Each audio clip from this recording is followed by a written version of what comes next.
U ovom tutorialu pričat ćemo o Scale i Rotate komandama. To su komande za skaliranje, odnosno rotaciju objekata u AutoCAD-u. Počet ćemo od Scale komande i za nju je skraćenica SC. Kliknite Enter. Sad treba da izaberemo objekat koji želimo da skaliramo. Na primjer, ovaj ovdje 100. Selektovat ćemo ga, kliknut ćemo Enter da bi potvrdili selekciju. Izabrat ćemo Base Point. Base Point je tačka od koje se ovaj objekat skalira. Ako kliknem ovdje u sredinu, sad vidite kako se udaljavamo od te sredine, taj 100 se povećava. Sad kliknut ću Escape da bi demonstrirao drugi Base Point. Kliknut ćemo SC, Enter. Izabrat ćemo ovu ovdje tačku, na primjer. I sada kad udaljavamo kursor od te tačke, 100 se povećava, ali se povećava na desnu stranu. I sad, možemo ovako grafički da odredimo njegovu veličinu pomeranjem kursora, ali to je veoma neprecizno i nepraktično, tako da ćemo uneti dole veličinu koju želimo. Ukucat ćemo 1,2 i kliknuti Enter.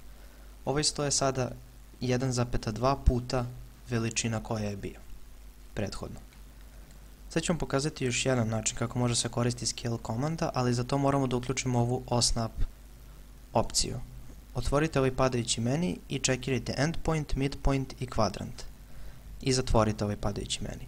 Pričat ćemo dosta detaljnije o njemu kasnije, ali nam samo ovo sad treba za ovu demonstraciju Scale komande. Sad izabrat ću ovu ovdje stolicu i kliknut ću M i Enter da bi aktivirao Move komandu. Sad vidite, kad se približim ovdje, pojavljuje se taj Object Snap tačka za kvadrant, selektovat ću tu tačku i preneću ovdje na centar, vidite, javlja se ovaj truglić zeleni, Midpoint tačka, i ovdje ću zakačiti tu stolicu. Sada kažemo da želimo da ovaj poluprečnik bude veličine kraće ivice ovog stola. Za to ćemo koristiti Scale komandu.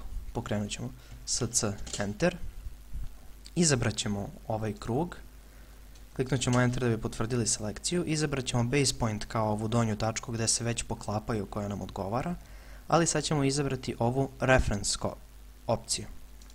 Kliknut ćemo Reference i sada treba ponovo da izaberemo ovu početnu tačku, da izaberemo ovu tačku koju želimo da pomerimo do gore i sad je samo prevučemo do ovog midpointa dok se ne pojavi taj truglić i kliknemo. I na ovaj način smo precizno povećali ovaj krug. Također, kad pokrenemo Scale komandu, SC, Enter, selektujemo, eto, na primjer, taj krug, kliknemo Enter da bi potvrdili selekciju, odredimo Base Point, na primjer, ponovo ovaj, i sad imamo ovu Copy opciju. Kliknut ćemo na Copy i sad ćemo ukucati, na primjer, 1,5 za veličinu i kliknuti Enter. I vidite, sad smo dobili ovaj novi krug, on je u stvari skalirao ovaj krug, ali nije nestao taj prvobitni, već je samo napravio kopiju koje te veličine koje smo mu zadali. Sada ćemo da pokrenemo Rotate komandu. Kucite RO, što je skraćenica, i kliknite Enter. Prvo treba da selektujemo objekte koje želimo da rotiramo. Selektovat ćemo ovaj ovdje 100.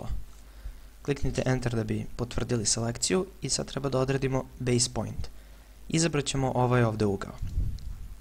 Selektovat ćemo i vidite, od tog Base Pointa, odnosno od te tačke koju smo odredili, oko njega se vrši rotacija. I sad možemo ovako grafički da ga rotiramo i da kliknemo bilo gde, ili možemo da unesemo ovdje dole ugao rotacije. Ali taj ugao rotacije ide suprotno od smjera kazaljke na satu. Tako da ako želimo da rotiramo na ovu stranu 30 stepeni, moramo da kucamo minus 30 i da kliknemo Enter. I sad je taj 100 rotiran. Rotate komanda također ima ovu Reference opciju, ali radi malo drugačije. Sad selektovat ćemo ovaj 100, kliknut ćemo M i Enter da bi pokrenuli Move komandu i pomerit ćemo ga ovdje na ovaj ugao ove stolice. I sada kažemo da želimo da rotiramo ovaj 100 tako da bude paralelan sa ovom stolicom. Selektovat ćemo ga, kliknut ćemo R i O i Enter, izabrat ćemo Base Point, ovu ovdje tačku, i kliknut ćemo na Reference. Sada moramo ponovo da izaberemo ovaj Base Point, moramo da izaberemo neki Endpoint, koji može da bude, na primjer, ovdje, i sad treba da kliknemo samo da uhvatimo ovu ovdje tačku i na taj način smo rotirali ovaj 100 tako da bude paralelan sa ovom stolicom. Sad možemo ga selektujemo, kliknemo M i da ga pomerimo gde već želimo.